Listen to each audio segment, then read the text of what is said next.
ஆண்டவராகிய இயேசு கிறிஸ்துவின் நாமத்தினாலே தேவனுடைய பிள்ளைகளாகிய உங்கள் அனைவருக்கும் இந்த அருமையான பரிசுத்த ஓய்வு நாள் மனமகிழ்ச்சி நாள் இந்த 2024 ஆண்டு ஜூன் மாதம் 9ஆம் நாள் இந்த பரிசுத்த ஆசீர்வாதமான இந்த நாளிலே இந்த ஆலயத்தின் மத்தியிலே உங்கள் எல்லாரையும் பார்ப்பதில் மிக்க மகிழ்ச்சி. கர்த்தருக்கு மகிமை உண்டாகட்டும். இன்றைக்கு இந்த ஆலயத்தில் மாத்திரமல்ல, உலகின் பல பகுதியிலிருந்து கர்த்தருடைய வார்த்தையை கேட்கும்படி இந்த இணையதளத்தின் மூலமாக ஆயத்தமாக இருக்கிற உங்களையும் வாழ்த்துகிறேன். கர்த்தர் உங்களை ஆசீர்வதிப்பாராக. கர்த்தருக்கு மகிமை உண்டாகட்டும். கடந்த வாரத்திலே முதல் பரிசுத்த ஓய்வு நாளுடைய செய்தியை இதுவரைக்கும் இணையதளத்திலே உலகமெங்கிலும் எங்குமிருந்து சுமார் 1800க்கும் மேற்பட்ட தேவ பிள்ளைகள் இந்த தேவ செய்தியை கேட்டதுக்காக நான் கர்த்தரை ஸ்தோத்திரிக்கிறேன். ஆண்டவருக்கு மகிமை உண்டாகட்டும். இன்றைக்கும் கூட நாம் ஒரு வேத பகுதி எடுத்து நாம் வாசிக்க போகிறோம். வாசிப்போமா? சங்கீதம் 119ஆம் அதிகாரம் 9வது வசனத்தை நாம் வாசிக்க கேட்போம். வாலிபன் தன் வழியை எதினால் சுத்தம் பண்ணுவான்?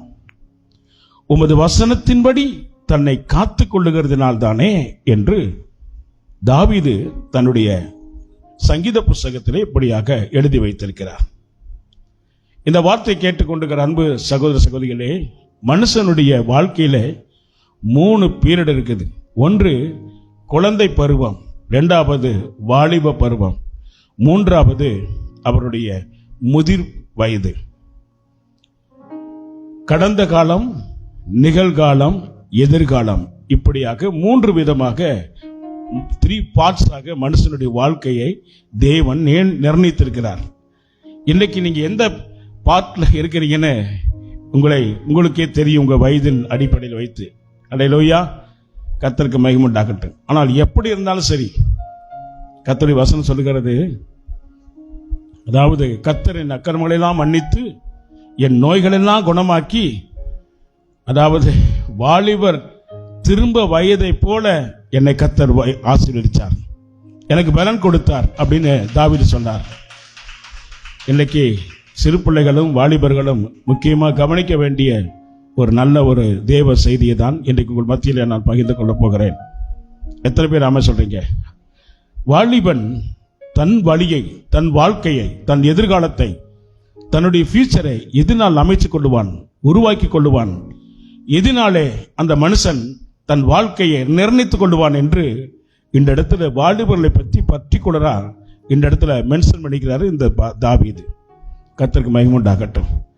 மனுஷனுடைய வாழ்க்கையில மழலை பருவத்தில் எந்த அளவுக்கு வளர்த்தப்படுகிறார்களோ அந்த அளவுக்கு தான் அவர்களுடைய எதிர்காலத்தில் அவர் என்னவாக இருக்கிறார்கள் என்பது, எப்படிப்பட்ட கேரக்டரா வளர்வார்கள் என்பது அதை நிர்ணயிக்கிறது.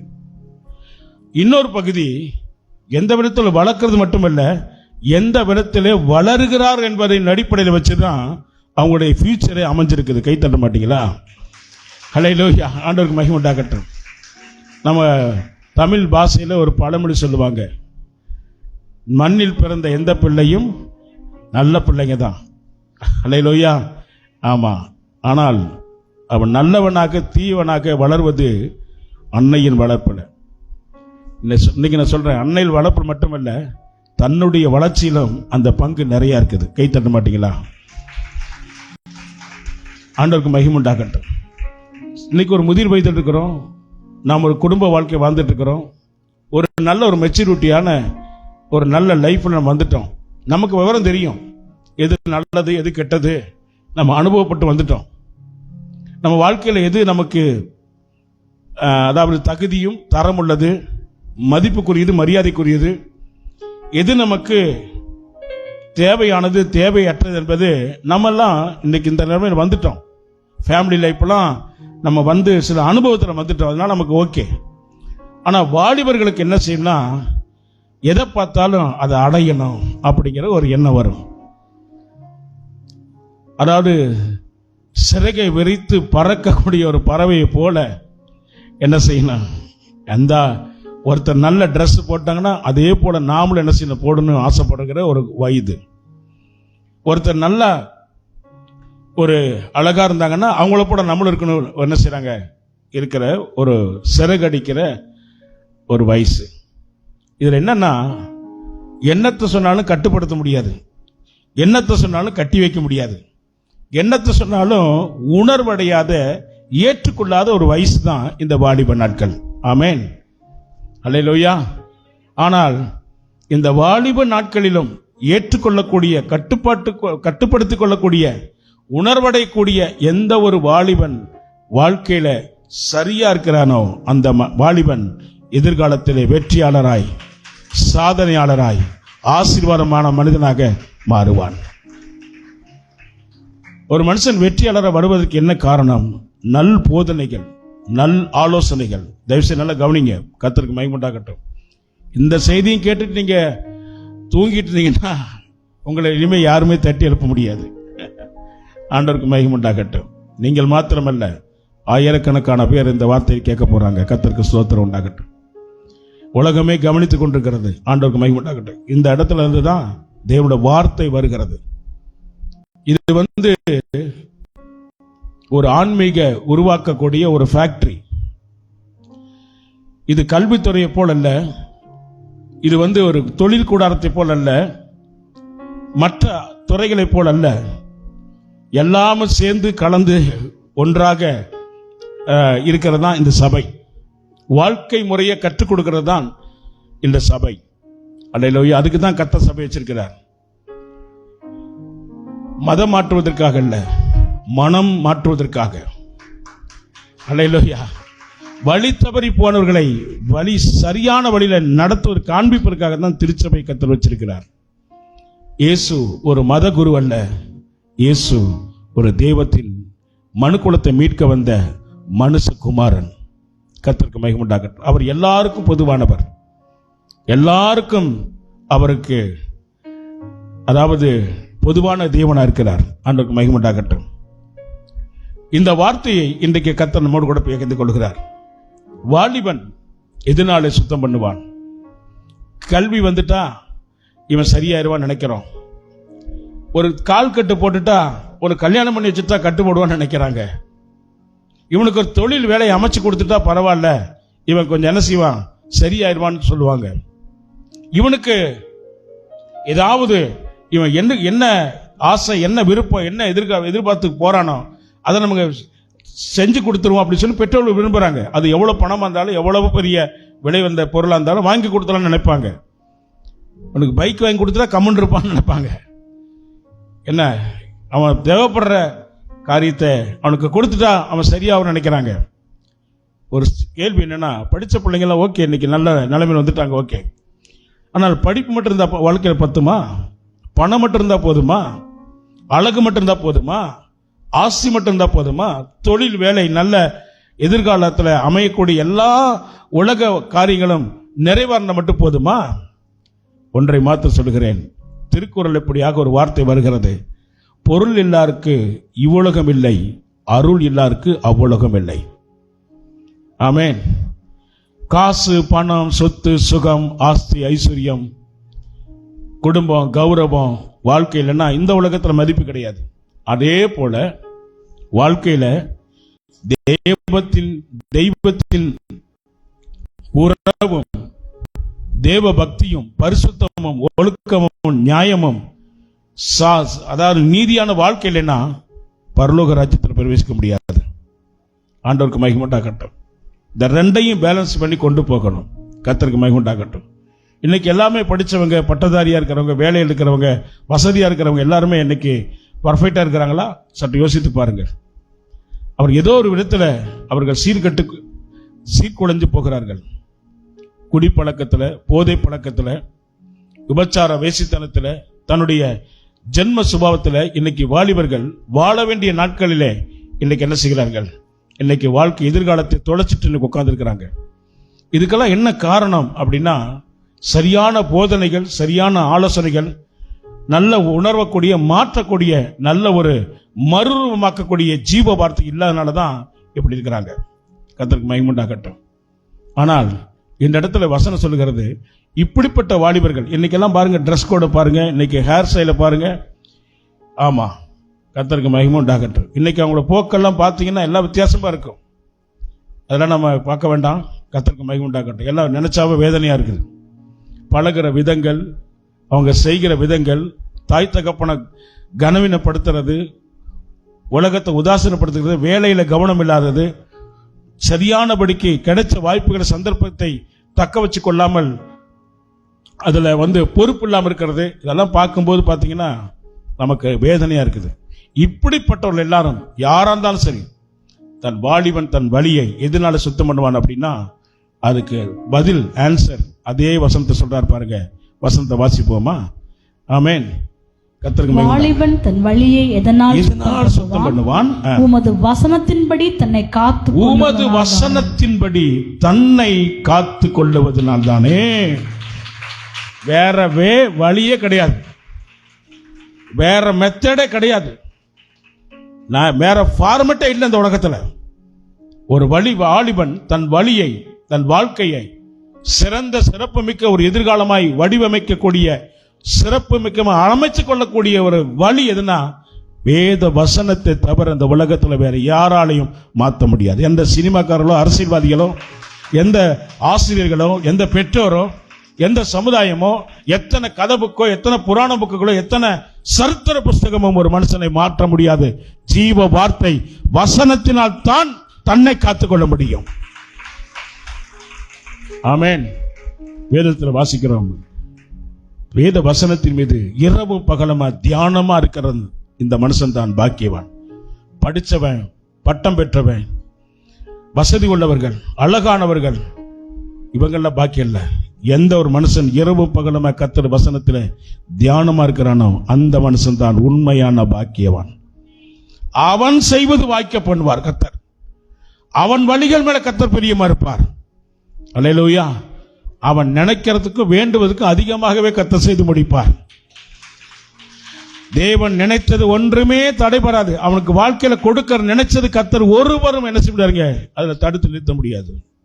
இதெல்லாம் கேட்டுட்டு மறுபடியும் அதே முரட்டாட்டு குணம், அதே பிடிவாத குணம், அதே இந்த மிருக குணத்தை நீ வச்சிட்டு இருந்தீங்கன்னா உன் வாழ்க்கையில யாரும் உன்னை தப்பிக்க முடியாது. கர்த்தருக்கு மகிமை உண்டாகட்டும். இந்த ஆலயத்தில் மட்டும்தான், பலிபீடத்தில் மட்டும்தான் இப்படிப்பட்ட நல்ல வார்த்தைகளை, உருவாக்கக்கூடிய வார்த்தைகளை கற்றுக் கொடுப்பார்கள். நீங்கள் அதை தெரிந்து கொள்ளுங்க. கர்த்தருக்கு மகிமை உண்டாகட்டும். ஏதோ அப்பா அம்மாவுடைய டார்ச்சர் தாங்க முடியாது சபைக்கு வந்துட்டேன், போனா பாஸ்டர் திட்டுவாருன்னு சொல்லி சபைக்கு வந்துட்டேன், ஏதோ கடமைக்காக ஞாயிற்றுக்கிழமை அன்னைக்கு ஒரு 2 மணி நேரம் போய் உட்கார்ந்துட்டு வந்துடலாம் அப்படிங்கிற கடமைக்காக நீ வருவாய். ஆனால் உன் இருதயத்தையும் அதையும் கர்த்தர் பார்க்கிறார். ஆமென். யோவான் 4:24 இயேசு சொன்னாரு, தேவன் ஆவியா இருக்கிறார், அவரை தொழுது கொள்ளுகிற யாவரும் ஆவியோடும் உண்மையோடும் அவரை தொழுது கொள்ள கடவர்கள்.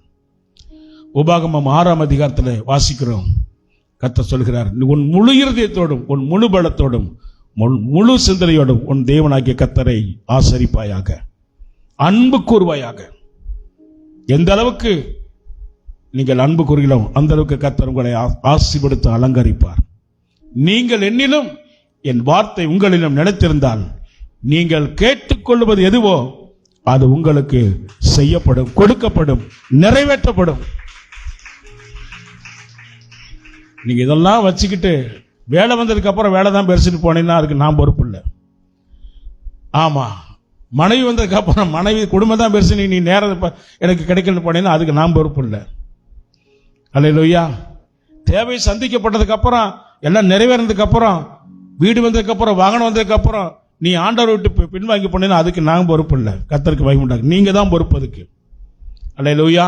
அவனவனுடைய வழிகளுக்கு தக்க பலனை கர்த்தர் அவனுக்கு அருளச் செய்வார். ஆண்டவருக்கு மகிமை உண்டாகும். இன்னைக்கு ரொம்ப முக்கியமான காரியம் நாம் கவனிக்க போகிறோம். எத்தனை பேர் கவனிக்க ஆயத்தமா இருக்கிறீங்க?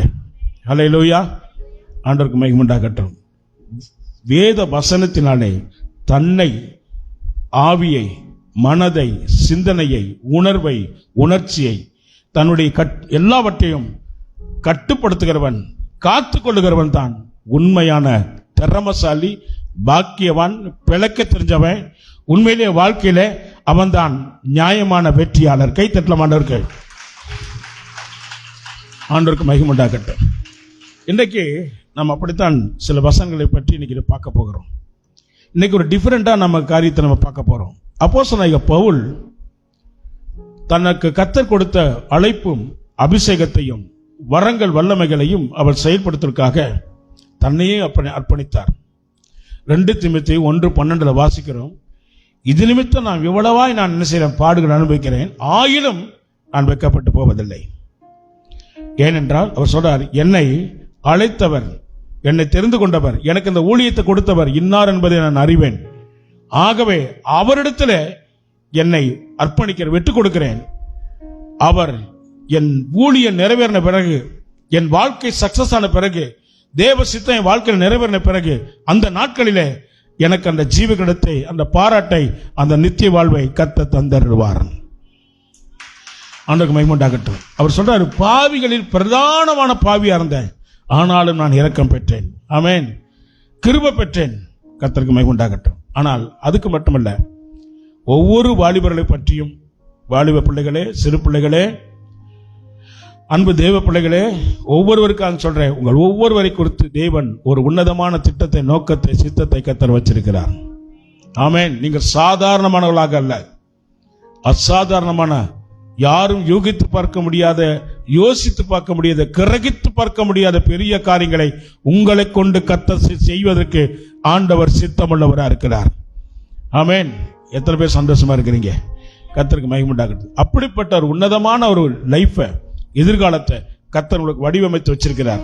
அதை சுதந்திரிப்பதற்கு, பெற்றுக்கொள்வதற்கு, அதை உங்க வாழ்க்கையில நிறைவேற்றிக் கொள்வதற்கு நீங்கள் ப்ரிப்பேர் ஆகணும், நீங்க தகுதியாகணும், நீங்க ஒத்துழைக்கணும். உங்கள் அர்ப்பணிப்பும், உங்களுடைய விட்டுக் கொடுத்தலும், உங்களுடைய வாழ்க்கையினுடைய நடைமுறை முறைகளும் மிக முக்கியம் வாய்ந்ததாக காணப்படுகிறது. எத்தனை பேர் ஆமென் சொல்றீங்க? கர்த்தருக்கு மகிமை உண்டாகட்டும். நம்முடைய அருமையான ஃபாதர் பெக்மன் செய்ய இப்படியாக ஒரு பாட்டு பாடினார்.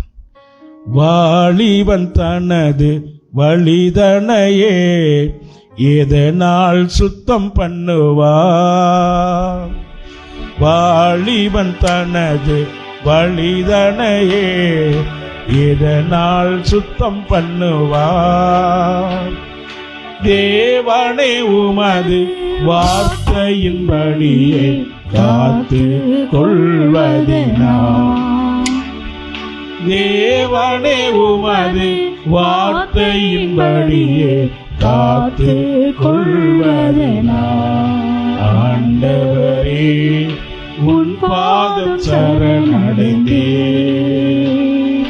அடிமை நாளையா, அடிமை நாளையா. அல்லேலூயா. ஆண்டவரே, நான் உமக்கு அடிமை.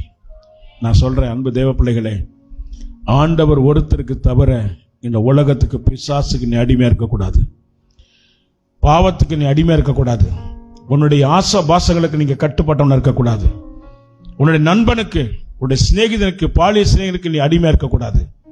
ஆண்டவராக இயேசு கிறிஸ்துவின் வார்த்தைக்கு மட்டும்தான் நீ அடிமையா இருக்கணும்.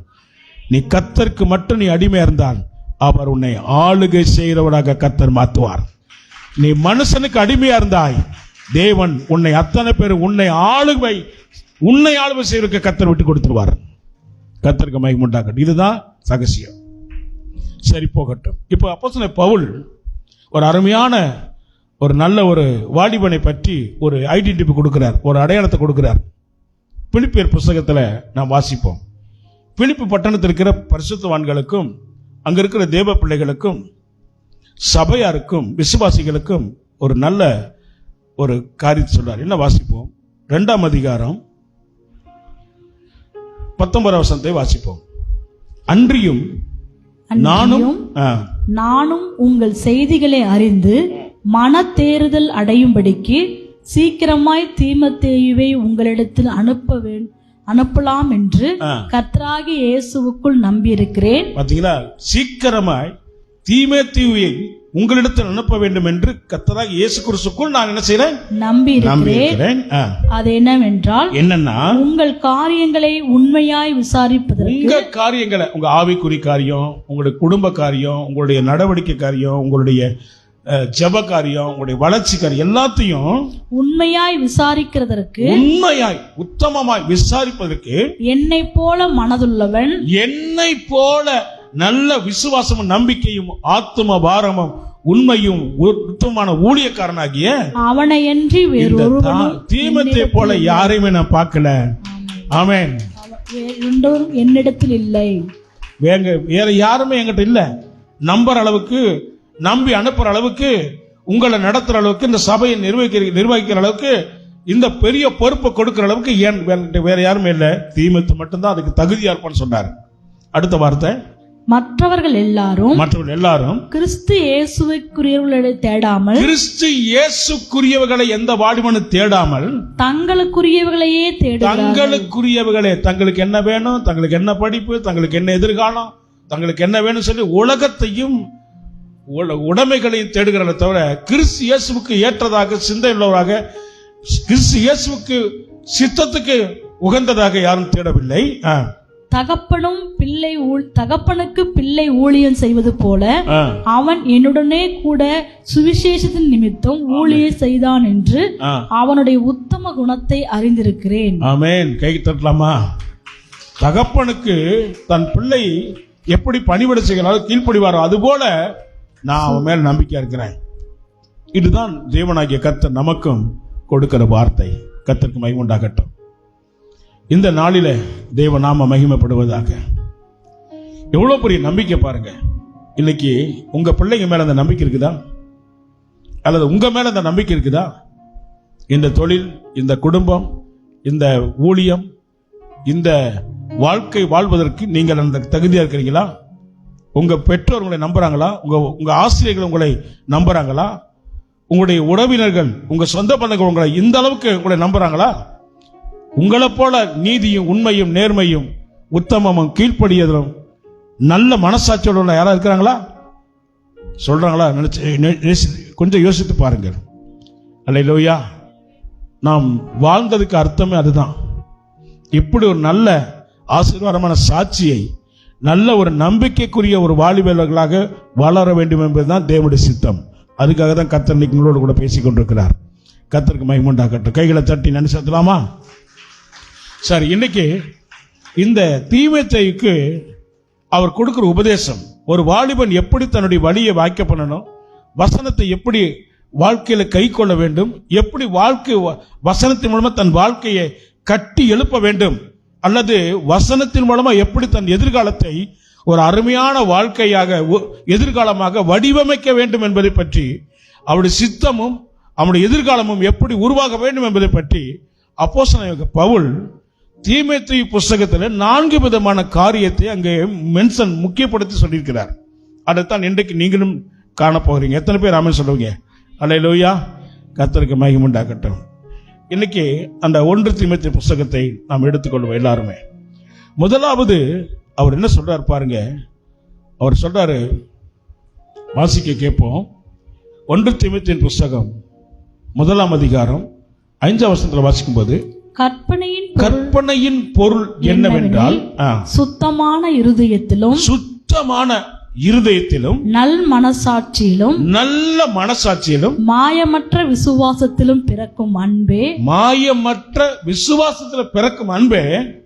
அன்பே இவைகளை சிலர் நோக்காமல், இந்த அன்பை, இந்த மாயமற்ற வாழ்க்கையை, இந்த உண்மையான ஜீவியத்தை, இந்த கற்பனையின் பொருளை, சுத்தமான இருதயத்தை, நல்ல மனசாட்சியை, நல்ல விசுவாசத்தை, நல்ல ஒழுக்கங்களை, நல்ல பழக்க வழக்கங்களை, நல்ல நடவடிக்கையை, இதுல பிறக்கிற அன்பை சிலர் இவர்களை விட்டு நோக்காமல் இதை கவனிக்காம வீண் பேச்சுக்கு இடம் கொடுத்து, வீணான பேச்சுக்கு இடம் கொடுத்து, வீணான உறவுகளுக்கு, வீணான ஃப்ரெண்ட்ஷிப்புக்கு, வீணான நேரத்துக்கு இவர்கள் இடம் கொடுத்து விலகி போனார்கள்.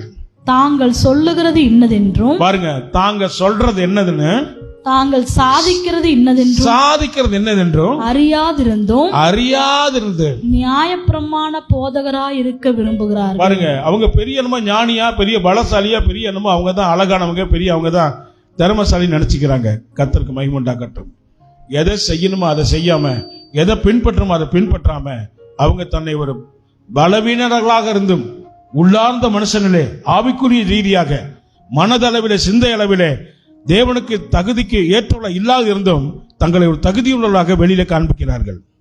இதைத்தான் எடுத்து சொல்றாரு. அல்லேலூயா. கர்த்தருக்கு மகிமை உண்டாகட்டும்.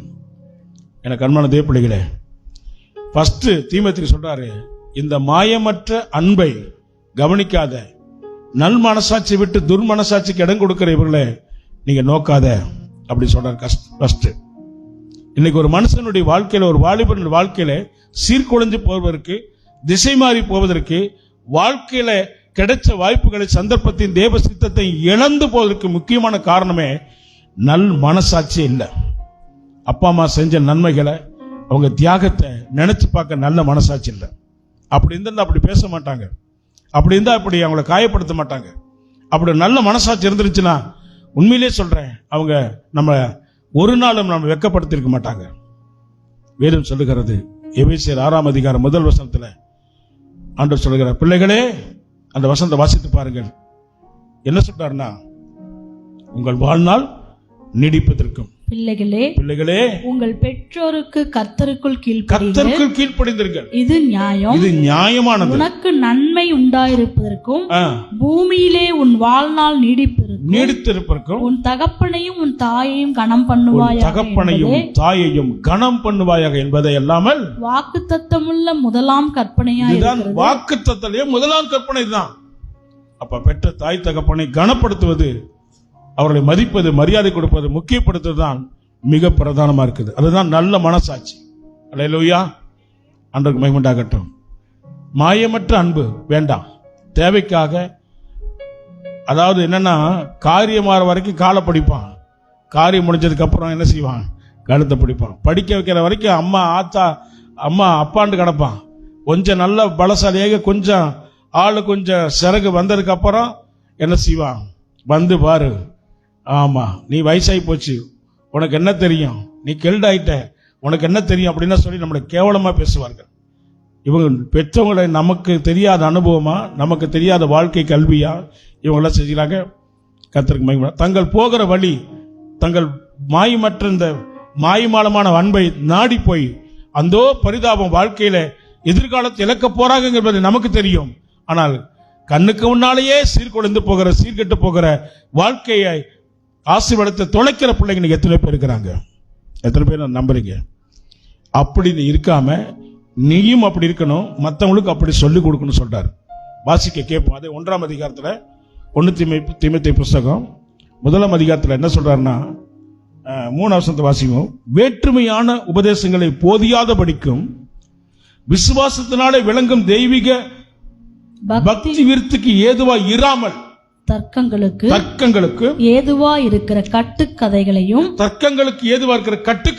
முடிவில்லாத வம்ச வரலாறுகளையும் கவனியாதபடிக்கு நீ சிலருக்கு கட்டளையிடும் பொருட்டாக. என்ன சொல்றாருங்க, நீயும் அப்படி வளரணும், மத்தவங்களையும் நீ சாட்சியா இருக்கணும் சொல்றாரு. உன் பேச்சு கட்டுக்கதையா இருக்கக்கூடாது, வீண் பேச்சா இருக்கக்கூடாது. வாலிப பிள்ளைகளே, சிறு பிள்ளைகளை கவனிங்க தயவு செய்து. கர்த்தருக்கு மகிமை உண்டாகட்டும். வேற்றுமையான உபதேசம், தேவையில்லாத உபதேசங்கள், கற்பனைகள், வார்த்தைகள், பழக்க வழக்கங்கள், நண்பர்கள், சிநேகிதர்கள் உனக்கு வேண்டாம். அது உன் எதிர்காலத்தை பாதிச்சிடும். இதைத்தான் ஃபர்ஸ்ட் தீமோத்தேயுவுக்கு என்ன செய்யறாருங்க, சொல்லிக் கொடுக்கிறார். கர்த்தருக்கு மகிமை உண்டாகட்டும். அல்லேலூயா. எத்தனை பேர் ஆமென் சொல்றீங்க? ஆமென். தாவீது சொன்னாரு, ஆண்டவரே உமக்கு பிரியமானதை செய்ய எனக்கு போடி தருளும், நான் உண்மை நம்பி இருக்கிறேன். ஏன் தெரியுமா? இந்த தாவீது அப்பா அம்மா கற்றுக் கொடுக்கல, உலகமும் உறவுகளும் அவருக்கு சொல்லிக் கொடுக்கல, தேவ ஆவியானவரே அவருடைய உள்ளத்தில் வந்து அவரை கற்றுக் கொடுத்தார். கர்த்தருக்கு மகிமை உண்டாகட்டும். தேவன் அருளின வேதம் அவன் இருதயத்துக்கு இருந்தபடினாலே தாவீதுடைய வாழ்க்கை வழி விலகி போகல, பிசகுவதில்லை. அவன் நினைச்சிருந்தா எப்படி நடந்திருக்கலாம். அவனை பற்றி பைபிள் சொல்கிறது 1 சாமுவேல் 16:18 அவன் அழகுள்ளவன், சௌந்தரியம் உள்ளவன், பராக்கிரமசாலி, யுத்த புருஷன், காரிய சம்மத்தன். ஆமென். அவன் என்ன வேணாலும் செஞ்சிருக்கலாம். அவன் அந்த வாலிப நாட்கள்ல அவன் எதை வேணாலும் அடைஞ்சிருக்கலாம். ஆனால் தேவனாகிய கர்த்தருடைய வசனம் சொல்கிறது, சங்கீதத்தில் தாவீது சொல்றாரு, சுத்த இருதயத்தை என்னில் சிருஷ்டியும், நிலவரமான ஆவினாலே என்னை புதுப்பியும். ஆமென். நிலவரமான ஆவி. ஆமா, நிலையில்லாத ஆவி, நிலையில்லாத, இன்னைக்கு ஒன்று பேசுவான், நாளைக்கு ஒன்று பேசுவான். அம்மா அப்பாட்ட இன்னைக்கு ஒன்று சொல்லுவான், நாளைக்கு என்ன செய்வான், வேற மாதிரி நடந்துக்குவான். அல்லேலூயா. காலையில் ஒரு மாதிரி, சாயங்காலம் வேற மாதிரி. காலையில பேசுற வாய் வேற, ஆமா, சாயங்காலம் பேசுற வாய் வேற. கர்த்தருக்கு மகிமை உண்டாகும். சொல்றது ஒண்ணு, செய்யறது ஒண்ணு, பேசுறது ஒண்ணு, நடந்துக்கிறது ஒண்ணு. நம்பிக்கை இல்லை, யாரை நம்புறதுன்னு தெரியல. பெத்த பிள்ளைய நம்பிக்கை இல்லாம இருக்கிற வாழ்க்கையில துக்கப்படுற பெற்றோர்கள் நீங்க அதுக்கு எத்தனை பேர் இருக்கிறாங்க இன்னைக்கு? அல்லேலூயா, ஆண்டவருக்கு மகிமை உண்டாகட்டும். 7 பேர் கூட பிறந்தவங்க, 7 பேர்த்தையும் படிக்க வச்சு நல்ல திறமைசாலி தகுதி உள்ளவன் சொல்லி கவர்மெண்ட்ல கொண்டு போய் அரசாங்கத்துல ராணுவத்துல கொண்டு போய் சேர்த்தாரு உங்க அப்பா ஈசாய். ஆனா இந்த தாவீது என்ன பண்ணாருன்னா கவனிக்க முடிட்டாரு. ஆனா இவன் தான் தகுதி உள்ளவன் திறமைசாலிங்கிறத தேவன் கண்டுபிடித்தார். அவங்கிட்ட படிப்பு இருந்தது, கல்வி இருந்தது, அவனுக்கிட்ட அனுபவம் இருந்தது, பலம் இருந்தது. தாவீது கிட்ட அபிஷேகமும் வார்த்தையும் வல்லமையும் வசனம் மற்றும் உள்ளடக்கி சார்ந்து வாழ்ந்தார். அவர்கள் சக்சஸ் பண்ணல, தாவீது தான் வாழ்க்கையில சக்சஸ் பண்ணான். ஆமென், கர்த்தருக்கு மகிமை உண்டாகட்டும். வேத வசனம் ஆத்துமாக்களை உயிர்ப்பிக்கும், பேதைகளை ஞானியமாக்கும், பலவீனனையும் பலப்படுத்திடும். ஆமென். ஒரு வசனம் சொல்லுகிறது பிரசங்கி 4:4, அதாவது அரசால சிறைச்சாலையிலிருந்து வந்தவனும் உண்டு, அடிமையாக அரண்மனையிலிருந்து கெட்டு போனவன் உண்டு. ஆண்டவருக்கு மகிமை உண்டாகட்டும். தீமோத்தேயை பத்தி இவர் சொல்றார் பாருங்க, நீ வேற்றுமையான உபதேசத்துக்கு இடம் கொடுக்காத, துர் ஆலோசனைகளுக்கு நீ என்ன செய்யாத, உன் மனசை உன் இருதயத்தை சிந்தனை கொடுக்காத. உலகம் அப்படித்தான் இருக்கும். வீட்டில் அன்பு கிடைக்கலைங்க, சபையில் எனக்கு ஐக்கியம் கிடைக்கலைங்க, என் உறவுகள் மத்தியில் என்ன யாரும் நம்பலைங்க. அவன் பிசாசு எப்படி பண்ணுவான்? நண்பனை போல சிநேகினை போல உன்னை நம்பிக்கையா இருக்கிறது போல வந்து நம்பிக்கை துரோகம் பண்றவன் கத்த எழுப்பி வருவான், பிசாசு வருவான். ஏமாந்து போயிடாதீங்க. அல்லேலூயா, கர்த்தருக்கு மகிமை உண்டாகட்டும். தேவநாம மகிமைப்படுவதாக. அருமையான ஒரு சகோதரர் வீட்டுக்கு போயிருந்தேன். அவர் சொன்னாரு, ஒரு புள்ள ஒரு குடிகாரங்கிட்ட போய் சிக்கிக்கிட்டு படாத பாடுபடுத்துன்னு. என்னன்னு கேட்டா, கடைசியில படிக்கிற வயசுலேயே அவன் அந்த பிள்ளைக்கு பின்னாலே போய் அவளை போய் அன்பு பாராட்டி அதை பண்ணி இதை பண்ணி அவளை எப்படி தன்வசமாக்கி கொண்டு கடைசியில் திருமணம் பண்ணி பார்த்தீங்கன்னா ஒழுக்கமே இல்லை. வாழ்க்கையில் இன்னைக்கு சீர்குலைஞ்சு, அந்த பிள்ளையும் வாழ்க்கையும் கெட்டு போச்சு, இவன் வாழ்க்கையும் கெட்டு போச்சு. அந்த பெத்தவங்களுடைய மனசு எப்படி இருக்கு நினைச்சு பாருங்க. அல்லேலூயா. அந்த பிள்ளை குறித்து எந்த அளவுக்கு எதிர்காலத்தை அமைச்சு கொடுக்கணும்னு சொல்லி நினைச்சு பாருங்க. கர்த்தருக்கு மகிமை உண்டாகட்டும். இன்னைக்கே வேலை இல்ல படிப்பு அப்படி சொன்னா ஒரு குறிப்பிட்ட பீரியட் இஷ்டம் போல தன் பிள்ளையை விட்டவன் வாழ்க்கையில வழி தவறி போயிடுவான். உன் கண்காணிப்பில் இருக்கணும், உன்னுடைய கட்டுப்பாட்டு இருக்கணும், உன்னுடைய ஆலோசனைக்கு கீழ்ப்படியணும். உங்களுடைய பெற்றோருடைய அந்த கவனத்துக்குள்ள இருக்கும்போது மட்டும்தான் பிள்ளைகளை நீங்க தற்காத்துக் கொள்ள முடியும். அல்லேலூயா. எத்தனை பேர் உணர்வோட இருக்கீங்க? கர்த்தருக்கு மகிமை உண்டாகட்டும். தீமோத்தேயுக்கு கர்த்தர் சொல்லிக் கொடுக்கிறார். இந்த வாலிப நாட்களில் அன்பு தேவ பிள்ளைகளே, இதை நீங்க கண்டிப்பா நீங்க கவனிக்க வேண்டியது அவசியமா இருக்கும். இந்த கற்பனைகளை, இந்த சுத்தமான இருதயத்தை, நல்ல மனசாட்சியை, மாயமற்ற விசுவாசத்தை, உண்மையான அன்பை, விசுவாசத்தை நோக்காம புரிந்து கொள்ளாம என்ன செய்றாங்க? சிலர் விட்டு விலகி போனார்கள். தாங்க சொல்றது என்ன, செய்யறது என்ன. அவன் பார்த்தீங்கன்னா பேசுறது பார்த்தா பெரிய ஆளா பேசுவான், ஆனா ஒண்ணுமே இருக்காது விஷயம். கடைசியில் பார்த்தீங்கன்னா எங்கேயோ ஒரு பள்ளத்துல குழியில விழுந்து கிடப்பான். கர்த்தருக்கு மகிமை உண்டாகட்டும். பேச்சாடா பேசுன அப்படிங்கிற மாதிரி ஆயிப்பேன். என்ன பண்ணுன வாலிபன், என்னாச்சு? உன்னுடைய திறமைன்னு சொன்னிய, பலன் சொன்னிய, பணம் சொன்னிய, நண்பன் சொன்னிய, சிநேகம் சொன்னிய. குருடனுக்கு வழிகாட்டுகிறவன் குருடனா இருந்தா 2 பேரும் போய் குழியில தான் விழுவணும். ஜாக்கிரதையா இருங்க. கர்த்தருக்கு மகிமை உண்டாகட்டும். உங்களுடைய ஐக்கியம் பிதாவோடும் பரிசுத்த ஆவியானோடும் இருப்பதாக. கர்த்தருக்கு மகிமை உண்டாகட்டும். 2வது ஒரு விஷயத்தை கற்றுக் கொடுக்கிறார், வாசிக்க கேட்போம். அதே 1ஆம் அதிகாரம் 16வது வசனத்தை வாசிக்கும் போது வாசிப்போம். குமாரனாகிய தீமோத்தேயுவே, உன்னை குறித்தும் உனக்கு உண்டான தீர்க்க தரிசனங்களின்படியே நீ அவைகளை முன்னிட்டு நல்ல போராட்டம் பண்ணும்படி இந்த கட்டளையை உனக்கு ஒப்புவிக்கிறேன். நீ விசுவாசமும் நல் மனசாட்சி உடையவனுமாய் இரு. இந்த நல் மனசாட்சியை நீ சில தள்ளிவிட்டு விசுவாசமாகிய கப்பலை சேதப்படுத்தினார்கள். விசுவாசமாகிய வாழ்க்கையை, எதிர்காலத்தை சேதப்படுத்திட்டாங்க. ஆகவே தீமோத்தேயுவே, நான் உனக்கு சொன்ன வார்த்தை என்னன்னா, உனக்கு கொடுக்கப்பட்ட தீர்க்க தரிசனங்கள், தேவ சித்தம், தேவ நோக்கம், தேவனுடைய பிரியம் என்ன, அவைகளிலே நல்ல போராட்டத்தை போராடு. ஆமென். கர்த்தருக்கு மகிமை உண்டாகும். ஒரு நல்ல காரியத்தை, ஒரு நல்ல விஷயத்தை, நல்ல எதிர்காலத்தை, ஒரு நல்ல ஒரு ஃபியூச்சரை உருவாக்கணும்னா ஆரம்பத்தில் துன்பத்தையும் பாடுகளையும் உபத்திரவங்களையும் சஞ்சலங்களையும் நாம் சந்திச்சு தான் ஆக வேண்டும். அல்லேலூயா, கர்த்தருக்கு மகிமை உண்டாகட்டும். ஒரு இடத்துக்கு நான் ஜெபிக்க போயிருந்தேன், கோயம்புத்தூர் பட்டணத்தில். அங்க போகும்போது அவர் ஒரு நகை அதாவது பண்ணுகிற ஒரு ஆசாரியன், அவரை நான் அந்த இடத்துக்கு கூப்பிட்டு இருந்தாரு. அங்க போகும்போது பாத்தீங்கன்னா அந்த துரு பிடிச்ச மாதிரி நிறைய கட்டி கட்டியா நிறைய ஒரு குமிச்சு வச்சிருந்தார். அடுத்து பாத்தீங்கன்னா அவர் பக்கத்துல அந்த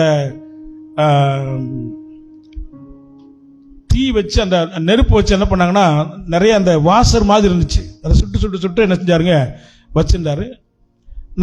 நம்ம ஸ்க்ரூலாம் போடுமே வாசர், அந்த மாதிரி எல்லாம் லைனா வச்சிருந்தாரு. எனக்கு விளங்கல, எனக்கு புரியல. ஆனா எனக்கு ஒரு டவுட் வந்துருச்சு. நான் கேட்கலான்னு முடிவு பண்ணிட்டேன். இது அதாவது அதை கலக்கக்கூடிய தங்கத்துக்கான கலக்கக்கூடிய ஏதாவது முக்கியமான ஒரு பொருளான்னு சொல்லி நான் கேட்டேன். அப்போ அவர் என்ன சொன்னார் தெரியுங்களா? நல்லா கவனிக்கிறீங்களா? கர்த்தருக்கு மகிமை உண்டாகட்டும். அல்லேலூயா. அந்த துரு பிடிச்ச, அந்த அழுக்கு பிடிச்ச, இந்த கட்டியா இருந்த, அந்த கருப்பா இருந்த அதை பார்த்து சொன்னாரு, இதுதாங்க தங்கம் அப்படின்னாரு. நான் சொன்னேன், இது எப்படிங்க தங்கமாக போதும் அப்படின்னேன். கொஞ்ச நேரம் வெயிட் பண்ணுங்க அப்படின்னாரு. என் கண்ணு முன்னாலேயே அதை ஒரு டிகிரி ஒரு அளவுக்கு ஹீட் பண்றார். அந்த ஹீட் பண்ண என்னாச்சுன்னா நிறைய அதனுடைய அந்த அந்த துரு, அந்த அழுக்கு, அந்த களிமண் எல்லாமே கன்பிட் எல்லாம் பிரிஞ்சிருச்சு. அப்புறம் பாத்தீங்கன்னா அந்த பிரிஞ்சு போனதுல கடைசியா ஃபில்டர் என்னதுன்னா ஒரு இரும்பு மாதிரி வாசர் மாதிரி இருந்துச்சு. அதாவது அது மக்கி போய் என்னாச்சுன்னா அந்த கருப்பா இருந்துச்சு. இப்ப பாருங்கன்னு சொல்லிட்டு எடுத்து என்ன பண்ணாருன்னா அதை ஒரு ஹீட் பண்ணி அதை ஒரு வாசர் மாதிரி பண்ணி கொண்டு போய் மறுபடியும் தண்ணியில நினைக்கிறாரு. தண்ணியில நினைச்சு வச்சா நம்ம வீட்டுக்கு போடுற வாசர் மாதிரியே இருந்துச்சு. என்னங்க அப்படி வாசர் மாதிரி ஆயிடுச்சு, இதை ஏதாவது ஆட் பண்ணுவீங்களா, ஏதாவது பண்ணுவீங்களான்னு கேட்டாங்க. அப்ப சொன்னாரு, இதுதான் ஏன் தங்கம் அப்படின்னாரு. இது 2வது ஸ்டெப் அப்படின்னாரு. பாருங்க, கடைசி என்ன பண்ணாருன்னா அதுக்கு சில மெருகு ஊட்டி சில கெமிக்கல்லாம் கலந்து அதனுடைய ஒரிஜினல் தரத்தை, ஒரிஜினல் கலரை, அதனுடைய ஒரிஜினலுடைய வெளிப்பாட்டை கொண்டு வரணும், அதை கட்டியா மாத்தணும் அப்படின்னு சொன்னாரு.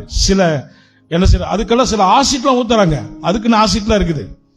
அல்லேலூயா, கர்த்தருக்கு மகிமை. கடைசியில் என்ன செஞ்சாருன்னா ஒரு மோதிரத்தை எடுத்து ஒரு செயின் எடுத்து காமிச்சாரு. இத இந்த கலர்ல அது தங்க கட்டியா அது மாறுறதை எனக்கு காமிச்சாரு. கைத்தட்ட மாட்டீங்களா? கர்த்தருக்கு மகிமை உண்டாகட்டும். அல்லேலூயா. ஆரம்பத்தில் அப்புறம் போய் அதை எடுத்து அதுக்கு பாருங்க டிசைன், அதுக்கு அதை டிசைன் பண்ணி அதை அழகுபடுத்தி, அதுக்கெல்லாம் டிசைன் மட்டும் சாதாரணமான விஷயம் இல்லை, அதையும் ஹீட்ல வைப்பாங்க, உருக்கி தான் பண்ணுவாங்க. கர்த்தருக்கு மகிமை உண்டாக. அது சேதமடையாதபடிக்கு கரெக்டா கொண்டு போய் செஞ்சு கொண்டு போய் அலங்காரத்தில் வைப்பாங்க, ஷோரூம்ல வைப்பாங்க. அதுக்கு பார்த்தீங்கன்னா மண்ணுக்குள்ள சேரா இருந்த, சகதியா இருந்த, துருப்பிடிச்சு கிடந்த இந்த வாசரா காணப்பட்ட இந்த பொருளுக்கு இப்ப எவ்வளோ மதிப்பு பாருங்க. இன்னைக்கு 54,000 ஒரு பவுன். கர்த்தருக்கு மகிமை உண்டாகட்டும். அல்லேலூயா. ஒரு எதிர்காலத்தில் பிரகாசிக்கக்கூடிய ஒரு விலை உயர்ந்த, ஒரு மதிப்புக்குரிய, ஒரு மரியாதைக்குரிய, ஒரு விலையேற பெற்ற பாத்திரமாய் எல்லாரும் பயன்படுத்தக்கூடிய, எல்லாரும் நேசிக்கக்கூடிய, எல்லாரும் விலை கொடுத்து வாங்கக்கூடிய ஒரு பொருளாக தங்கம் எப்படி வருதோ அதே போல வாலிபன் தன் வாலிப நாட்களிலே நுகத்தை சுமப்பது நல்லது. வாலிப நாட்களில் உபத்திரங்கள், போராட்டங்கள், சஞ்சலைகள், தவிப்புகள், எதிர்ப்புகள் எல்லாம் வரதான் செய்யும். அதை எல்லாவற்றையும் சகித்து கொண்டு தனக்கு நியமிச்சிருக்க நான் யாரு, நான் எப்படிப்பட்டவன், என்னுடைய விலை எப்படிப்பட்டது, என்னுடைய தரம் எப்படிப்பட்டதை விளங்கி அந்த சூட்டுக்கும் அந்த அடிகளுக்கும் அந்த நெருப்புக்கும் எல்லாத்துக்கும் தன்னை வணைந்து கொடுத்து சில காலங்கள் இருந்தால் மட்டும்தான் அவன் வாழ்க்கை உருவாக்க முடியும். கை தட்ட மாட்டீங்களா? அதுபோலதான் வாலிபன் தன் எதினாலே தன் வழியை சுத்தம் பண்ணுவான், வேத வசனத்தினாலதான். கர்த்தருக்கு மகிமை உண்டாகட்டும். வேத வசனத்துல இருக்குறம் கருக்குள்ள பட்டயமா இருக்கிறது. அதை கரெக்டா கையாண்டீங்கன்னா அது உங்களுக்கு ஆசீர்வாதமா இருக்கும். இந்த கரண்ட் லைட் ஓடிட்டு இருக்குது, இந்த ஆலோசனை லைட் எரிஞ்சிட்டு இருக்குது. கர்த்தருக்கு மகிமை உண்டாகட்டும். ஆஹா, இவ்வளவு அழகா இருக்குதுன்னு சொல்லிவிட்டு உள்ள கொண்டு போய் கையை வச்சா என்ன ஆகும்? கர்த்தருக்கு மகிமை உண்டாகட்டும். இன்னைக்கு தான் நமக்கு கடைசி நாள். ஆண்டவருக்கு மகிமை. இவ்வளோ அருமையா நல்ல ஒரு ஏர் கூலர் ஓடுது, ஏசி ஓடுது, எல்லாம் ஃப்ரிட்ஜ் ஓடுது. ஏன் வீட்டில் இன்னைக்கு நிறைய பேருக்கு அடுப்பே இன்னைக்கு கரண்ட் அடுப்பா வந்துருச்சு. கர்த்தருக்கு மகிமை உண்டாகட்டும். சுடுதண்ணி வைக்கிறது கூட இன்னைக்கு வந்து இருந்துச்சு, எல்லாமே வந்துருச்சு. ஆனால் அதையவே நீங்க தவறா கையாண்டீங்கன்னா, தவறா பயன்படுத்திங்கன்னா அது உங்களுக்கு ஆபத்தை, ஏன் உயிரையே வாங்கிடும். இந்த வேத வசனம் அப்படித்தான் உங்கள் வாழ்க்கைக்கு சிறப்பானது, ஆசீர்வாதமானது, மகிமையானது. இந்த வேத வசனத்தை நீங்கள் தவறாக பயன்படுத்தினால் இந்த வேத வசனமே உங்களுக்கு நியாய தீர்ப்பாய் மாறிவிடும். எடுத்து வாசிங்க யோவான் 12ஆம் அதிகாரம் 20. யோவான் 12ஆம் அதிகாரத்தில் இயேசு கிறிஸ்து என்ன சொன்னார், அந்த வசனத்தை நான் வாசிக்கிறேன் பாருங்க. கர்த்தருக்கு மகிமை உண்டாகட்டும். எடுத்து வாசிங்க யோவான் புஸ்தகம் 12ஆம் அதிகாரத்தில் இயேசு சொன்னாரு, 47ஆம் வசனத்தை வாசிங்க. ஒருவன் என் வார்த்தைகளை கேட்டும் விசுவாசியாமல் நம்பாமல் அதை விலகி போனால் அவனை நான் நியாயம் தீர்ப்பதில்லை. இயேசு கிறிஸ்து நியாயப்பிரமாணத்தை நிறைவேற்ற தான் வந்தார். யாரையும் நியாய தீர்ப்ப வரவில்லை, ஜீவனை கொடுக்கவும் ஜீவன் பரிபூர்ணம் உண்டாக்க தான் இயேசு வந்தாரே தவிர, மன்னிக்கு தான் வந்தார், ரட்சிக்க மீட்க வந்தாரே தவிர வேற எதுக்கு வரல. நான் யாரை நியாயம் தீர்ப்பதில்லை, நான் உலகத்தை நியாயம் தீர்க்க வராமல் உலகத்தை ரட்சிக்கவே வந்தேன். என்னை தள்ளி என் வார்த்தைகளை ஏற்றுக்கொள்ளாதவன்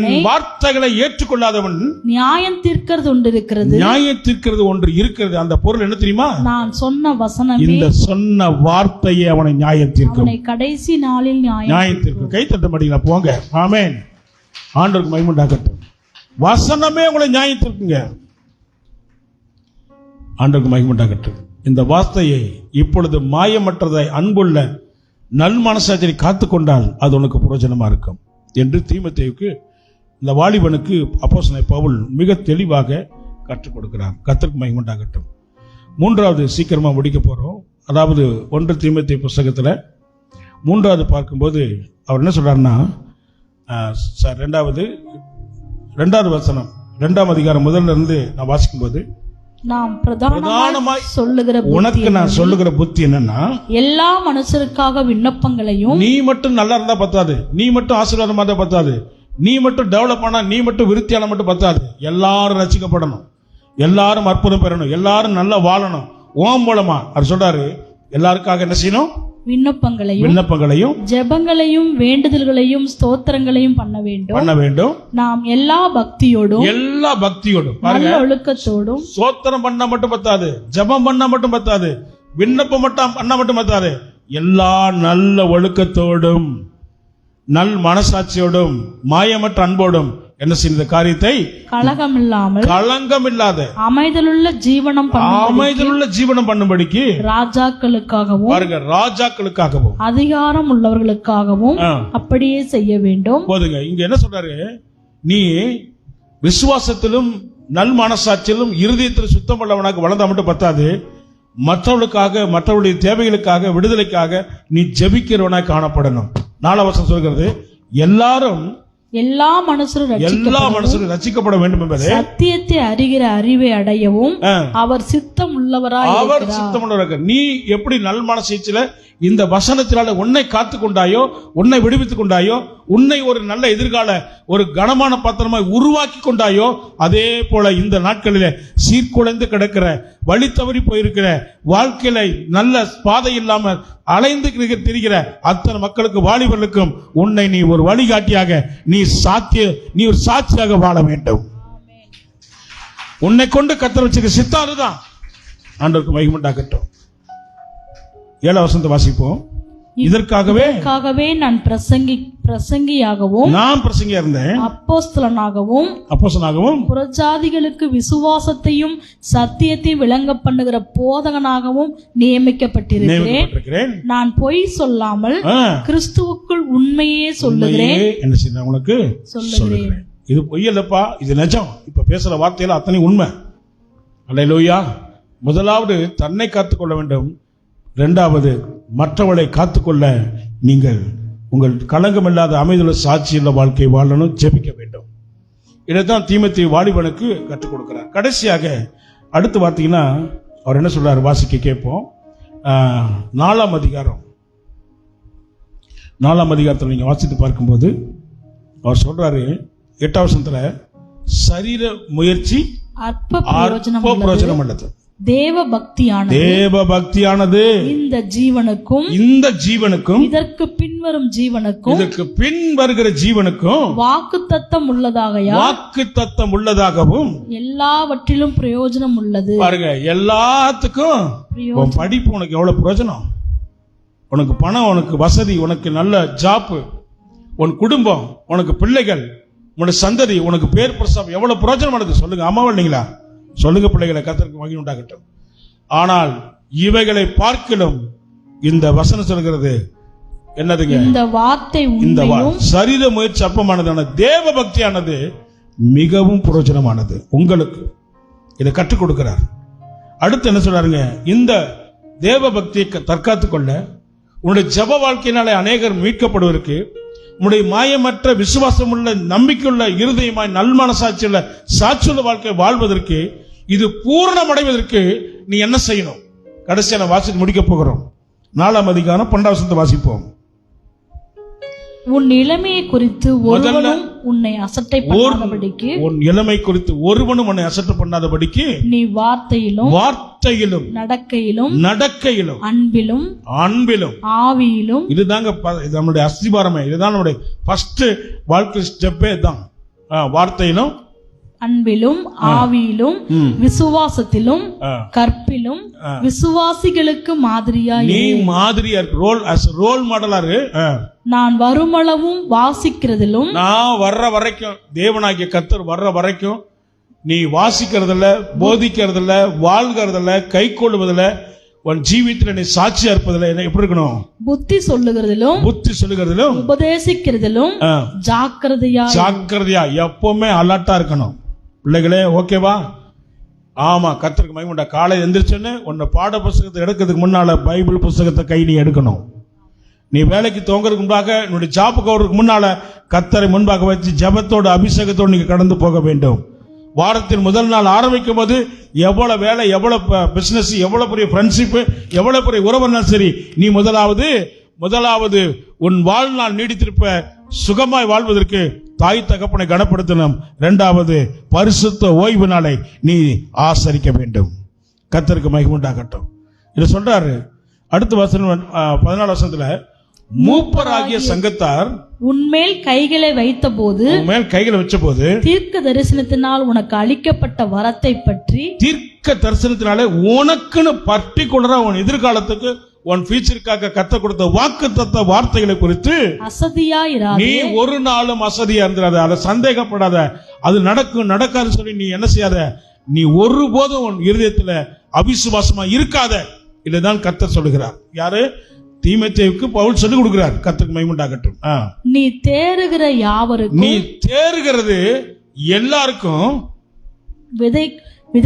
விளங்கும்படி நீ தேர்றது, நீ டெவலப் ஆறது எல்லாத்துக்கும் விளங்கணும். இவைகளையே சிந்தித்துக் கொண்டு இவைகளிலே நிலைத்திரு. இதுல நிலைச்சிரு. உன்னை குறித்தும் உபதேசத்தை குறித்தும் எச்சரிக்கையாயிரு. எச்சரிக்கை, நீ பேசுறத குறித்து கூட எச்சரிக்கையா இருக்கணும். இவைகளில் நிலை கொண்டிரு. இவைகளில் நிலை படிச்சப்பட்டு பட்டாது, பட்டதாரி ஆன மட்டும் பட்டாது. அந்த பட்டதாரிக்கு தகுந்த தகுதியாக உன்னை நீ வாழ்நாள் முழுதும் உன்னை காத்துக்கொள்ள வேண்டும். உனக்கு கிடைக்கப்பட்ட குடும்ப வாழ்க்கை, கணவனா இருக்கலாம், மனைவியா இருக்கலாம், கொடுத்த பிள்ளைகளா இருக்கலாம், நல்ல நிறுவனம், நல்ல தொழில், நல்ல வியாபாரம் வந்தாலும் அதை நீ காத்துக்கொள்ள நீ ஜாக்கிரதையா இருக்க வேண்டும். கை தட்ட மாட்டீங்களா? ஆமென். இப்படி நீ செய்வாயானால் உன்னையும் உன் உபதேசத்தை கேட்கிறவர்கள் ரட்சித்துக் கொள்ளுவாய். அதாவது என்ன அர்த்தம்னா, எல்லாத்தையும் உன் சார்பிலே நீ சார்ந்து கொள்ள வைப்பாய். நீ ஒரு கவர்ந்து இருக்கிற காந்த சக்தியாக நீ மாறுவாய். கை தட்டலாமா? உலகத்தில் இருக்க காந்த சக்தி கூட்டி விபச்சாரம், வேசித்தனம், பொல்லாத மனிதர்கள், மாயமற்ற மனிதர்கள், ஏமாத்துறவர்கள், துர்மார்க்க வாழ்கிறவர்கள், துரோகம் பண்ணுகிறவர்கள் இன்னைக்கு இருக்கிறார்கள். அவைகளிலே நீ இழுப்புண்டு போகாதபடிக்கு இவைகள் இருள் இருக்கிற அத்தனை பேரையும் உனக்கு உன்னுடைய ஒழுக்கத்தை பரிசுத்தத்தை பார்த்து அவரை காந்த சக்தியாக நீர் அவர்களை சார்ந்து கொள்ள வேண்டும். எத்தனை பேர் ஆமென் சொல்றீங்க? இதுதான் கிறிஸ்தவ வாழ்க்கை. வாலிபன் தன் வழியை எதனால சுத்தம் பண்ணுவான்? லைஃப் எதனால உருவாக்கிக் கொள்வான்? கர்த்தருடைய வேத வசனத்தின்படி தானே. கடைசியா ஒரு பேட்டர்னை பார்த்துட்டு நம்ம முடிக்க போகிறோம். கர்த்தருக்கு மகிமை உண்டாகட்டும். 6ஆம் அதிகாரம், அதே 1 தீமோத்தேயு 6ஆம் அதிகாரம் 6ஆம் வசனத்தை வாசிக்கும்போது, போதும் என்கிற மனதுடன் கூடிய தேவ பக்தியே மிகுந்த ஆதாயம். முதல்ல நீ என்னன்னா, உனக்கு கிடைச்சிருக்கிற வேலையை, உனக்கு குடும்பத்தை, உனக்கு கிடைச்சிருக்கிற இந்த படிப்பு, இந்த வருமானம் போதும் முதல்ல சாட்டிஸ்ஃபேக்ஷன் ஆகும். ஆமென். அல்லேலூயா. எனக்கு பத்தல, எனக்கு ஆகல, எனக்கு இன்னும் வேணும்னு சொல்லி நீ போனீங்கன்னா அப்புறம் என்ன நடக்கும் தெரியுங்களா? இன்னும் என்ன செய்யணும்? அவங்கள போல வரணும், இவங்கள போல வரணும், அந்த மாதிரி வரணும்னா நம்ம வருமானம் நமக்கு என்ன செய்யாதுங்க. நம்ம உழைக்கிற உழைப்பு நம்முடைய லைஃப்ல நாம நினைக்கிறது நடக்காது. அப்போ என்ன செய்யணும்? கையை வைக்க செய்யும். என்ன செய்யும்? கையை வைக்க செய்யும். யாராவது பொய் சொல்ல வைக்க, யாராவது ஏமாத்த சொல்ல வைக்கும். அப்ப என்ன செய்வேனா, உன் ட்ராக் மாறிடும், உன் லைஃப் மாறிடும். எத்தனை பேர் ஆமென் சொல்றீங்க? அல்லேலூயா. கர்த்தர் போதும் என்கிற மனசுட கூடிய தேவ பக்தியே மிகுந்த உன் வாழ்க்கையில ஆதாயமே உன் தேவ பக்தி தாயா. கை தட்டுங்க ஆண்டவருக்கு. உன் தேவ பக்திக்கு ஈடாக இணையாக, உன் விசுவாசத்துக்கு நம்பிக்கைக்கு தேவனுடைய உறவுக்கு இணையாக உலகத்தில் எதுவும் மதிப்பு கிடையாது. உலகத்தில் ஒண்ணு கொண்டு வந்ததும் இல்லை, ஒண்ணு கொண்டு போறதும் கிடையாது. ஆமென் என்பது நிச்சயம். உண்ண உணவும் உடுக்க உடையும் இருந்தால் அது போதும் என்று இருக்க கடவும் ஐஸ்வர்யவான்களாக மாறுவதற்கு என்ன செய்யப்படாது? சோதனையிலும் கண்ணியிலும் மனுஷருடைய கேட்டிலும் மனுஷருடைய சீர்கேட்டிலும் நியாயக்கேட்டிலும் அழிவிலும் அமிழ்த்துகிற மதியிலும் சேதமுமான பலவித இச்சைகளிலும் விழுகிறார்கள். பண ஆசை எல்லா தீமைக்கும் வேற. பண ஆசைதான் எல்லா தீங்குக்கும் தீமைகளுக்கும் எதிர்கால சீர்குலைவுக்கும் வாழ்க்கையில எல்லாவற்றின் தொலைப்பதற்கு வேறா இருக்குதாமா. சிலர் அதை இச்சித்து, எல்லாரும் சொல்ல, சிலர் அதை இச்சித்து விசுவாசத்தை விட்டு வழுவி, விசுவாசத்தை, தேவ பக்திய, ஒழுக்கத்தை, தன்னுடைய போகிற தரிசனத்தை, இந்த திட்டத்தை, எதிர்காலத்தை விட்டு விலகி அநேக வேதனைகளாலே தங்களை உருவ குத்திக் கொண்டிருக்கிறார்கள். நீயோ தேவ மனுஷனே, வாலிபனே, வாலிப பிள்ளையே, சிறு பிள்ளையே, இவைகளை விட்டு ஓடி நீதியையும் தேவ பக்தியையும் விசுவாசத்தையும் அன்பையும் பொறுமையையும் சாந்த குணத்தையும் அடையும்படி நாடு. விசுவாசத்தில் நல்ல விசுவாசத்துல, ஜபத்துல, தேவ சித்தத்துல, வார்த்தைக்காக நீ நல்ல போராட்டத்தை போராடு. நித்திய ஜீவனை பற்றிக்கொள். அதற்காகவே நீ அழைக்கப்பட்டாய். கடைசியா பாருங்க, அதற்காகவே நீங்கள் அழைக்கப்பட்டிருக்கிறீர்கள். அநேக சாட்சிகளுக்கு முன்பாக நல்ல அறிக்கை பண்ணுகிறவனுமா இருக்கிறாய். கைகளை தட்டலாம் ஆண்டவருக்கு. எல்லாருக்கும் முன்பாக நல்ல சாட்சிகளை, நல்ல வார்த்தைகளை அறிக்கை பண்ணுகிறவமாய் இருப்பார். நாட்களில் அன்பு தேவ பிள்ளைகளை, உங்கள் வாழ்க்கையில இந்த 4 பகுதியை உங்க பிள்ளைகள் ஃபாலோ பண்ணா உங்கள் எதிர்காலம் ஆசீர்வாதமா இருக்கும். யோசேப்பை பற்றி நம்ம பார்க்கிறோம். யோசேப்பு கொடுத்த தேவன் வச்ச திட்டம் நிறைவேறுவதற்கு யோசேப்பு வாலிப நாட்களில் தன்னை ஆண்டவருடைய சித்தத்துக்கு ஒப்பு கொடுத்தார். உபத்திரவம், போராட்டங்கள், பிரச்சனைகள், தனிமை, அவமான நிந்தைகள், குற்றச்சாட்டுகள் வந்தும் கூட அதையெல்லாம் பொருட்படுத்தாம தனக்கு கிடைச்ச தரிசனமும் நோக்கமும் அழைப்பையும் அபிஷேகத்தை நிறைவேற்றுவதற்காக தன்னை விட்டு கொடுத்தார். அல்லேலூயா. இறுதியில யோசேப்பை தேவனாகிய கர்த்தர் எகிப்தின் பார்வோன் அடுத்த ஸ்தானத்தில் கர்த்தர் உயர்த்தினார். அவனோட வாலிபன் எகிப்தில் ராஜாவுக்கு முன்பாக இந்த யோசேப்பு நிற்கும் போது அவனுடைய வயது 30. ஆமென். அது ஒரு வாலிப நாட்கள். சின்ன பிரயாசத்தில் வாலிப நாட்களில் சாதித்தவர்கள், வெற்றி பெற்றவர்கள், ஆசீர்வதிக்கப்பட்டவர்கள் ஒன்று இந்த யோசேப்பு. தாவீது 16 வயசுல 17 வயசுல தேவன் யுத்த களத்துக்கு அனுப்பினார். கர்த்தருக்கு மகிமை உண்டாகட்டும். அதே தாவீது அரியணையில உட்கார்ந்து தேவனாலே ஆசீர்வதிக்கப்படும் போது 30 வயதுல கர்த்தர் கொண்டு போனார். வாலிப நாட்களில் கர்த்தரை ஆசீர்வதிச்சார். இருதயத்துக்கு ஏற்ற ஒரு வாழ்க்கை, தேவ சித்தத்துக்கு ஏற்ற ஒரு அர்ப்பணிப்பு, தேவனுடைய கண்களிலே பார்வைக்கு ஏற்ற விசுவாசமும் வல்லமையும் பலமும் அவரை சார்ந்த ஒரு பக்தியுள்ள வாழ்க்கை வாழ்ந்தார்கள். வாழ்க்கையிலே வெற்றி பெற்றார்கள். இன்றைக்கும் அவர்கள் சாட்சியாக வைத்திருக்கிறார். உங்களையும் அப்படித்தான் வைக்க போகிறார். எத்தனை பேர் ஆமென் சொல்றீங்க? வாலிபன் தன் எதினாலே சுத்தம் பண்ணுவான், சரிப்படுத்துவான், எதிர்காலத்தை உருவாக்கி கொள்ளுவான். உங்களுடைய படிப்பினால, திறமையினால, நண்பர்களால, உங்களுடைய அனுபவத்தினால, உன்னை அழகுனாலே நினைச்சுக்காத. என்னைக்குமே கர்த்தருடைய வசனத்தின்படி உன்னை காத்துக் கொள்வதனாலே, வளர்த்துக் கொள்வதனாலே, வசனத்தால் நிரம்புவதனால தான் உன் எதிர்காலமே உண்டாகிறது. ஜெபிக்கலாமா? எல்லாரும் கரைகளை உயர்த்தி எல்லாரும் எழுந்து நின்று கர்த்தருடைய முகத்தை நோக்கி நாம் பார்க்கலாமா? ஹல்லேலூயா, ஹல்லேலூயா. நன்றி ஆண்டவரே, நன்றி ஆண்டவரே. ஸ்தோத்திரம், ஸ்தோத்திரம், ஸ்தோத்திரம், ஸ்தோத்திரம். யாக்கோபின் தேவன் என் துணையா இருக்கிறார். ஹல்லேலூயா. யாக்கோபின் தேவனே உமக்கு ஸ்தோத்திரம். நான் தனிமையா இல்லை, நான் அனாதையா அல்ல, நான் ஆண்டவரே ஒருவனாய் அல்ல. யாக்கோபின் தேவன் என்னோடு கூட இருக்கிறார். கர்த்தருக்கு ஸ்தோத்திரம்.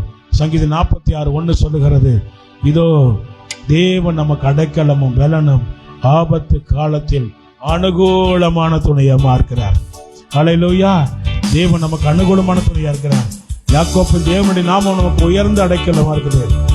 ஒரு நதி உண்டு, அது நீர்க்கால்கள் ஓரமாய் நடப்பட்ட தன்னுடைய வேறு விடுகிற உஷ்ணம் வராமல் காணப்படுகிற நதியை உண்டாக்குவார். அந்த நதி கிறிஸ்து, ஜீவ நதி. அவர் நமக்கு இருக்கிறார். அவரை அண்டிக் கொள்ளுகிற யாவரும் பாக்கியவான்கள். அவர் வசனத்தை விசுவாசிக்கிறவர்கள் பாக்கியவான்கள். இந்த தீர்க்கதரிசன வசனத்தை வாசிக்கிறவர்களும், இந்த தீர்க்கதரிசன வசனத்தை கேட்கிறவர்களும், இந்த தீர்க்கதரிசன வசனத்தின்படி தன்னை காத்துக் கொள்கிறவர்களும், வாழ்கிறவர்களும், இதன்படி செய்கிறவர்களும் பாக்கியவான்கள் என்று ஆண்டவர் சொன்ன வார்த்தையின்படி நாம் காத்துக்கொள்வோமாக.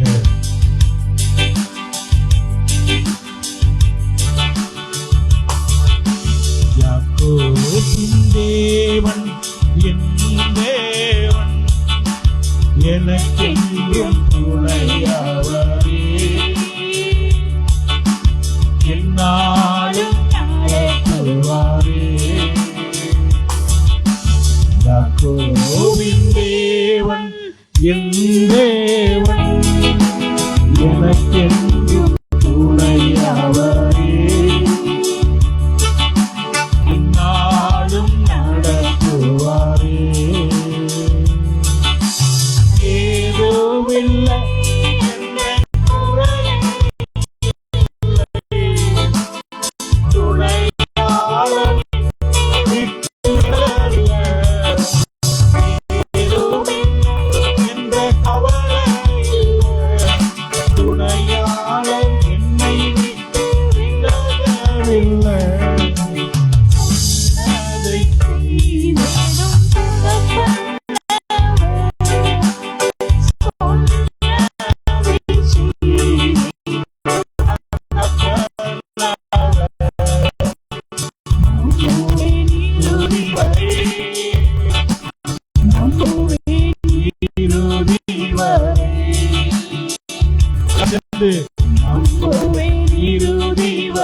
இந்த நாளில நீங்களோடு கூட பேசின வார்த்தைக்காக உமக்கு ஸ்தோத்திரம். ஆண்டவரே, இன்றைக்கு கொடுத்த நல்ல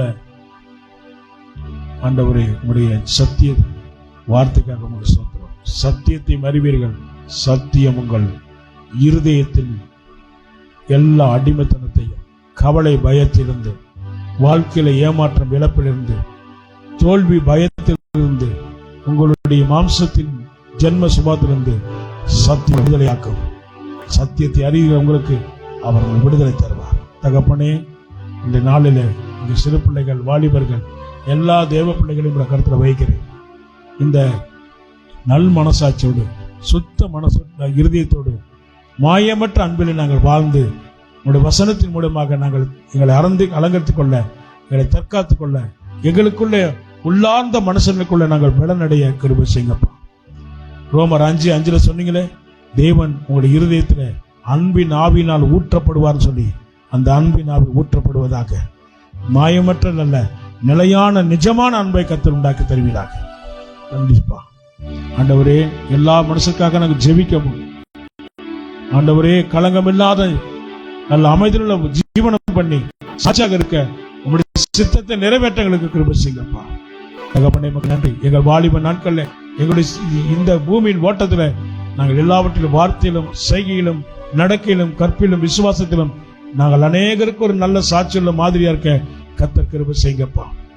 எங்களுக்கு கிடைச்ச வேலை, தொழில், வருமானம், நல்ல குடும்ப வாழ்க்கை, நல்ல ஊழியத்தை நாங்கள் ஆண்டவரே எங்களுக்கு கொடுக்கப்பட்ட வசனத்தின்படி, தரிசனத்தின்படி, ஆண்டவரே தீர்க்க தரிசனத்தை நாங்கள் உறுதியாக பற்றி கொண்டு அதில் நிலைத்திருக்க கிருபை செய்யுங்கப்பா.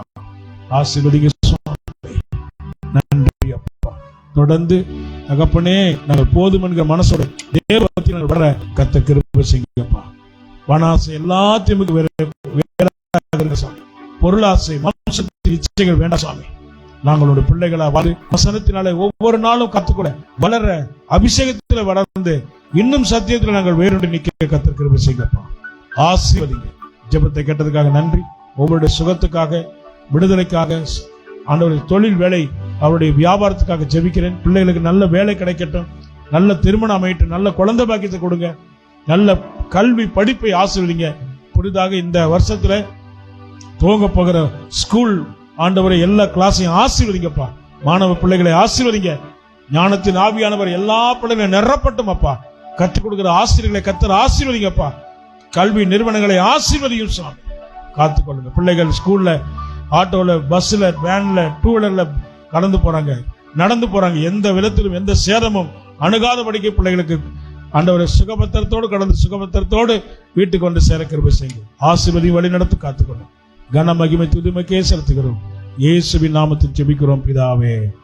ஆமென், ஆமென். கைகளை தட்டி நன்றி. எத்தனை பேர் சந்தோஷமா இருக்கிறீங்க?